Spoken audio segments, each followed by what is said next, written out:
जय हिंद प्यारे साथियों। चलिए एक बार फिर से स्वागत है आप सभी का हमारे चैनल RBS एकेडमी में। तो आपके क्लास 12th बायोलॉजी के चैप्टर 2 समाप्त हो गया है।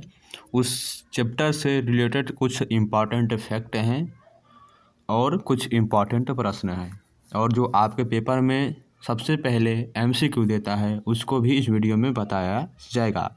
सिर्फ इस चैप्टर से रिलेटेड पौधों में लैंगिक जनन चैप्टर समाप्त हो गया है। जाकर वीडियो को देखिए, और हमने टेलीग्राम में PDF भी अपलोड कर दिया है। चलिए वीडियो को शुरू करते हैं। तो पहला यहाँ पर फैक्ट है कि पुष्प को प्रोहर का रूपांतरण गीथे ने कहा था। किसने कहा था? गीथे, ये वैज्ञानिक थे।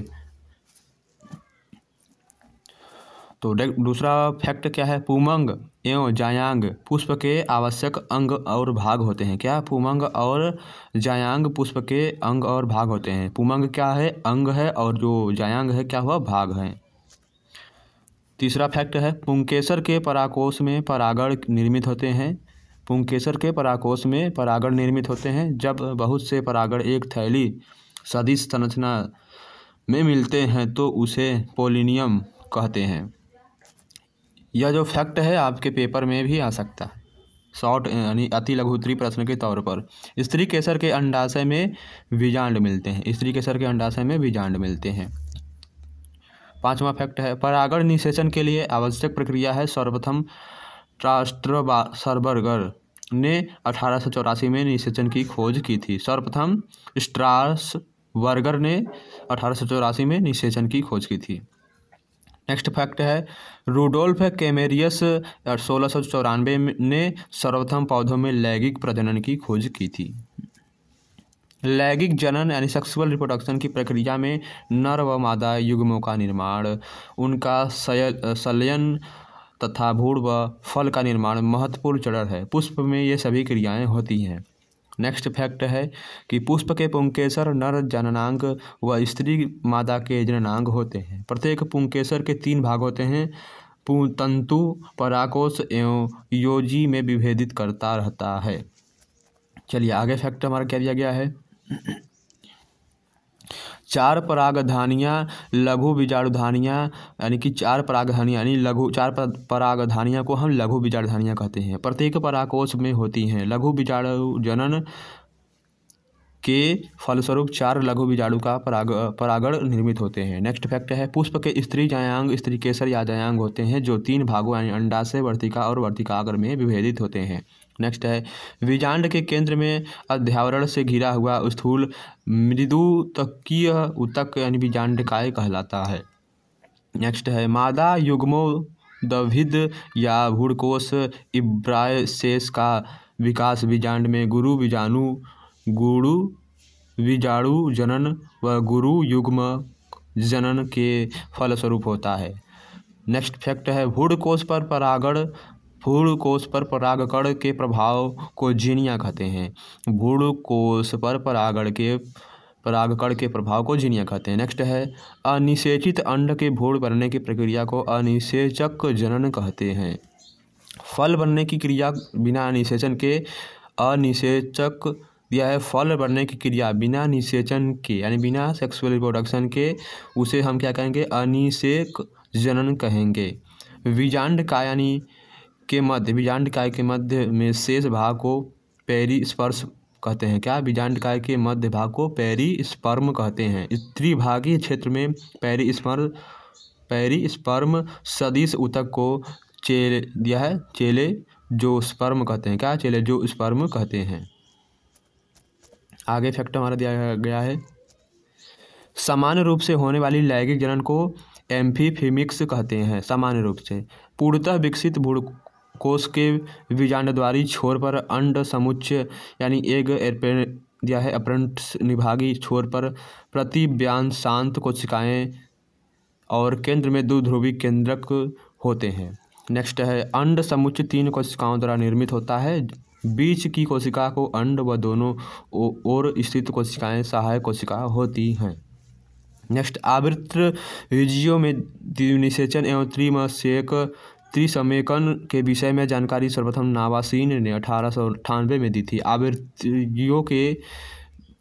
आवृत्त बीजियों में भ्रूण कोश त्रिगुणित होता है। निषेचन के पश्चात अंडाशय का परिवर्तन फलभित्ति के रूप में, बीजांड के बीज के रूप में, बीजांडकाय का पेरिस्पर्म के रूप में और अंड कोशिका का भ्रूण के रूप में, द्वितीयक केंद्र का भ्रूणकोश तथा अध्यावरणों का बीज चूल आदि के रूप में परिवर्तन होता है।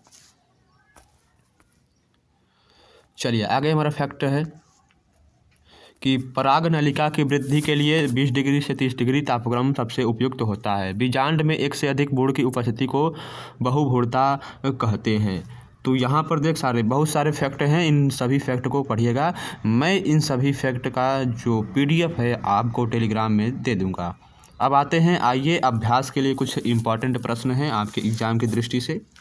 चलिए, तो विस्तृत उत्तरी प्रश्न यानी दीर्घ उत्तरी प्रश्न। तो पहला प्रश्न है, एक प्रारूपिक यानी 8 केंद्रिक भ्रूणकोश के विकास का वर्णन कीजिए। आवश्यकता अनुसार चित्र भी बनाइए, यदि आवश्यकता हो तो चित्र भी बनाइए। देख सकते हैं यहाँ पर डेट दिया गया है कब कब यह एग्जाम में आया है। तो हालांकि जो नए नए क्वेश्चन हैं वो पुराने पेपर से उठाए जाते हैं। तो द्विबीजपति भ्रूण के विकास का संक्षेप में वर्णन कीजिए। आवश्यकता अनुसार चित्र बनाइए। लघु युग्मक जनन का संक्षेप वर्णन कीजिए। लघु बीजाणु परागकण से नर युग्मों को भेदित के विकास के समय होने वाली घटनाओं क्या हैं। चलिए नेक्स्ट प्रश्न हमारा दिया गया है,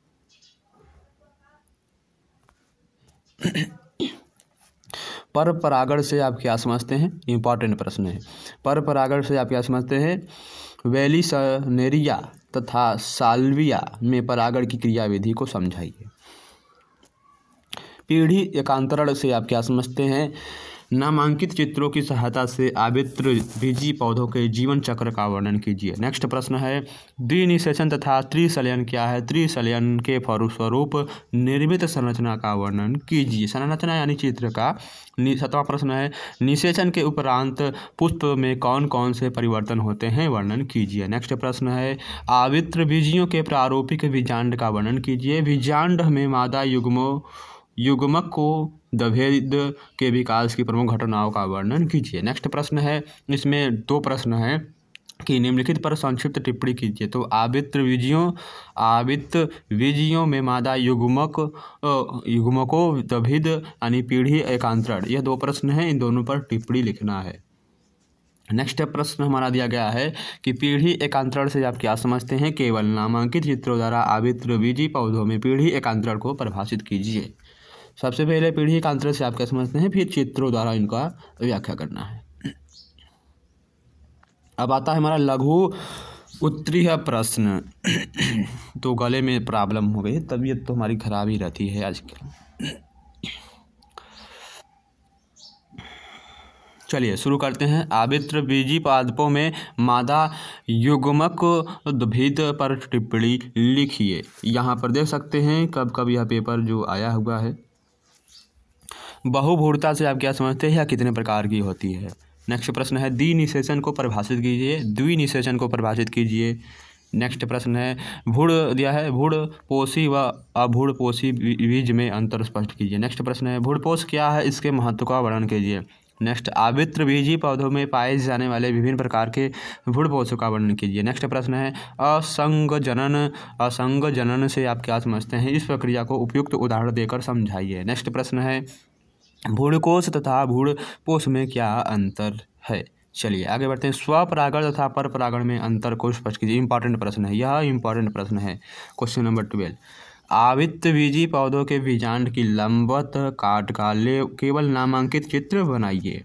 चलिए अब बात करते हैं हम अति लघु उत्तरी प्रश्न, जिसमें आपको आंसर भी बताया गया है। तो लैंगिक जनन का अध्ययन किसने किया था। लैंगिक जनन का अध्ययन सर्वप्रथम कैमेरियन 1699 ईस्वी में किया था। कैमेरियन नाम के वैज्ञानिक ने 1699 में किया था। यह देखिए इंपॉर्टेंट प्रश्न है, पूछ भी सकता है। पुष्पीय पौधों में जनन अंग क्या है। पुष्पीय पौधों में जनन अंग क्या है। पुष्पीय पौधों में पुमंग क्या है, एक नर जनन अंग है। पुष्पीय पौधों में पुमंग नर जनन अंग है तथा मादा क्या है, जयांग जो है मादा जनन अंग है। नेक्स्ट प्रश्न है,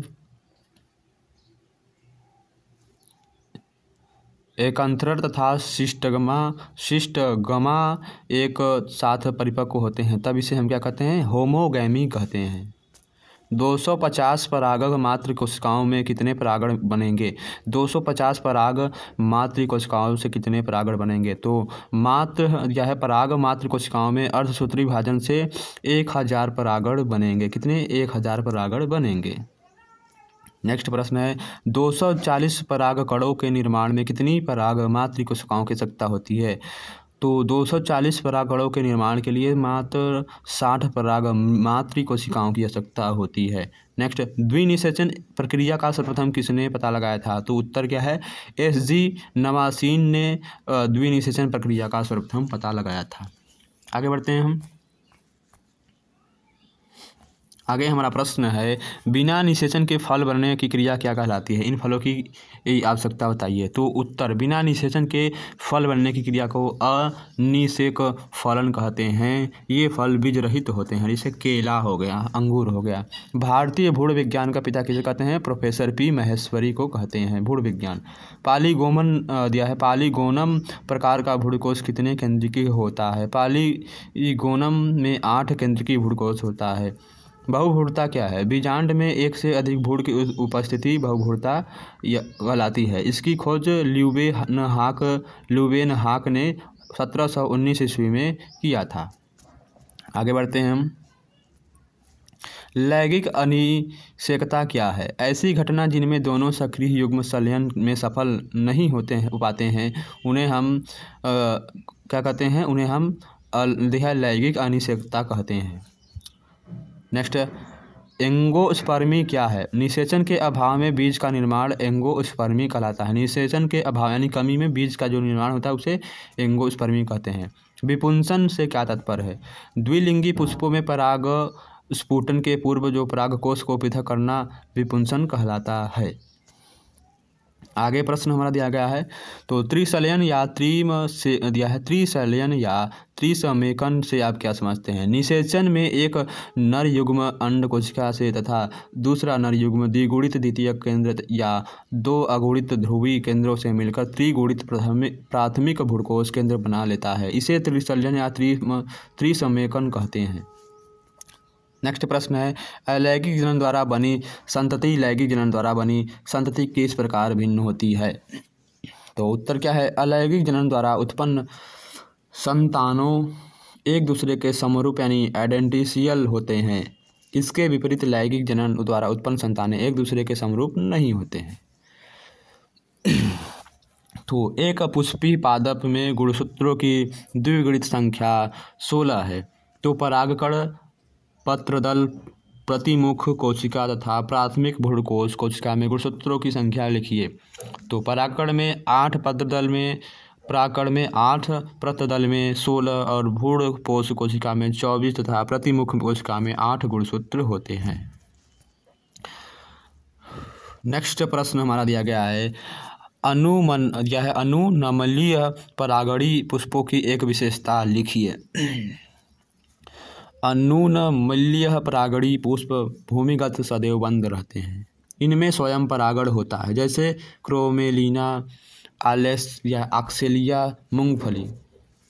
परागण व निषेचन में अंतर लिखिए। परागकोश से परागण निकलकर उसी जाति के पुष्प के वर्तिकाग्र तक पहुँचते हैं। पहुँचने को परागण कहते हैं। परागकोश से परागकण निकलकर उसी जाति के पुष्प के वर्तिकाग्र तक पहुँचने को परागण कहते हैं तथा नर युग्म के बीजांड में उपस्थित अंड कोशिका के संयुग्मन को निषेचन कहते हैं। निषेचन की सर्वप्रथम खोज किसने की थी? स्ट्रासबर्गर ने किया था। निषेचन की सर्वप्रथम खोज स्ट्रासबर्गर ने किया था। सूक्ष्म प्रजनन क्या है? यानी सबसे छोटा। पादप में सूक्ष्म भागों को पोषक माध्यमों द्वारा नियंत्रित परिस्थितियों में संवर्धित करके नए पादप बनने की प्रक्रिया को सूक्ष्म प्रजनन कहते हैं। नेक्स्ट हमारा प्रश्न है पॉलीकार्पिक दिया है। पॉलीकार्पिक किसे कहते हैं? जो पादप जीवन में अनेक बार पुष्प देते हैं। जो पादप यानी वृक्ष जो होता है, जो पादप जीवन में अनेक बार पुष्प देते हैं उसे पॉलीकार्पिक कहते हैं। तो ये आपके इम्पॉर्टेंट प्रश्न थे। अब बात करते हैं हम कुछ इम्पॉर्टेंट MCQ के बारे में, जो कि आपके मेडिकल एग्जाम के लिए भी महत्वपूर्ण है।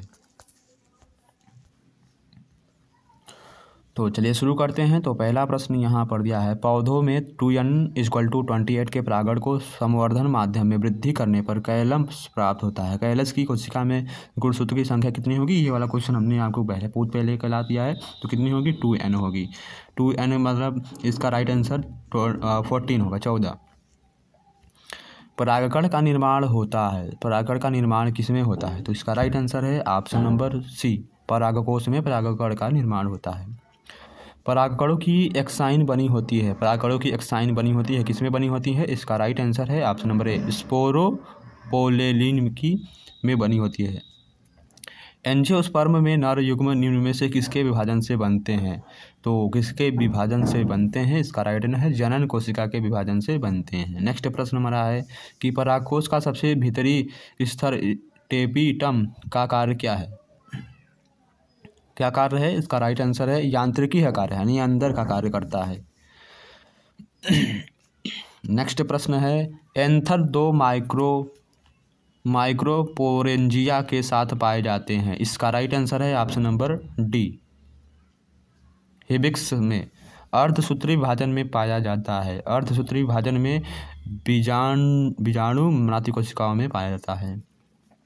नेक्स्ट प्रश्न है, क्रोटोलिया में के एक पौधे में 10 पुष्प हैं। सभी पुष्पों के प्रत्येक पुंकेसर की माइक्रोस्पोरेंजियम में 30 माइक्रोस्पोर्स मातृ कोशिकाएं हैं। तब इस पौधे में कितने परागकण उत्पन्न होंगे? इसका राइट आंसर है ऑप्शन नंबर ए, 48,000।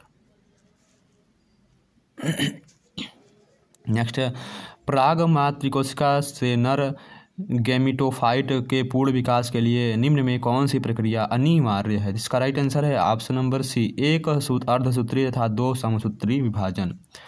अगुणित को प्राप्त कर सकते हैं कैसे? अगुणित को हम कैसे प्राप्त कर सकते हैं? इसका राइट आंसर है सी, परागकणों से हम प्राप्त कर सकते हैं। यूबिस्ट बॉडी उपस्थित होती है। इसका राइट आंसर है ऑप्शन बी, टेपिटम में उपस्थित होती है।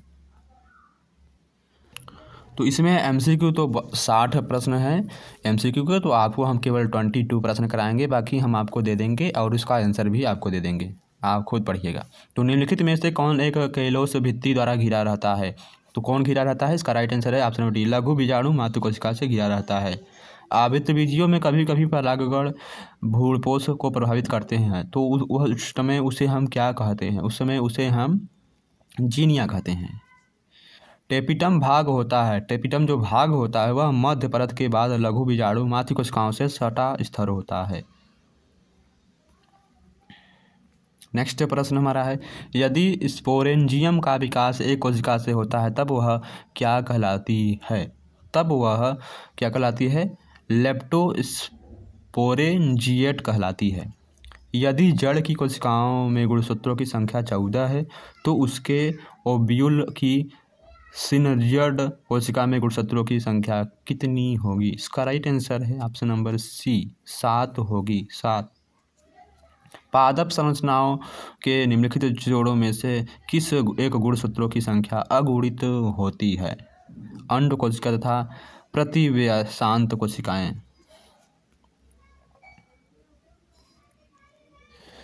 वृत्त जिनके द्वारा बीजांड प्लेसेंटा से जुड़ा रहता है क्या कहलाता है? इसका राइट आंसर है ऑप्शन बी, फ्यूनिकल कहलाता है।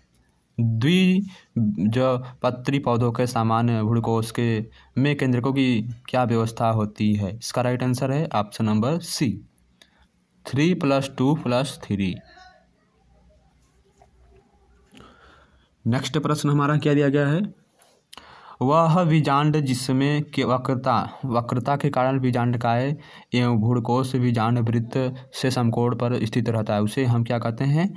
उसे हम हेमीट्रापस कहते हैं। चलिए नेक्स्ट प्रश्न हमारा है कि जब बीजांड मुड़ा हुआ होता है तो भ्रूणकोश घोड़े की नाल की आकृति में मुड़ा हुआ होता है, तो बीजांड को हम क्या कहते हैं? उस समय हम उसे एम्फीट्रापस कहते हैं। एम्फी बीजांड के आधार से निकलने वाली कॉलर के समान संरचना जो तीसरे कवच के रूप में होती है उसे हम क्या कहते हैं? उसे हम एरियल कहते हैं। तो आई होप हमने जितने भी वीडियो बनाए हैं आपको पसंद आया होगा। तो आज से आपका बीए नहीं, आज से आपका क्लास 12th बायोलॉजी का चैप्टर 2 का प्रश्न यानी जो टॉपिक था इस समाप्त हो गया है। अब हम आपको नेक्स्ट वीडियो में ह्यूमन्स रिप्रोडक्शन के बारे में बताएंगे, जो कि बहुत इंपॉर्टेंट प्रश्न है। इसमें से 2, 4 और 5 नंबर के प्रश्न आपके एग्ज़ाम में आते हैं। तो ध्यान से पढ़िएगा यह वाला चैप्टर, बहुत ही मज़ेदार चैप्टर है, कुछ लोगों को गलत भी लगेगा। चलिए नेक्स्ट वीडियो में मिलते हैं।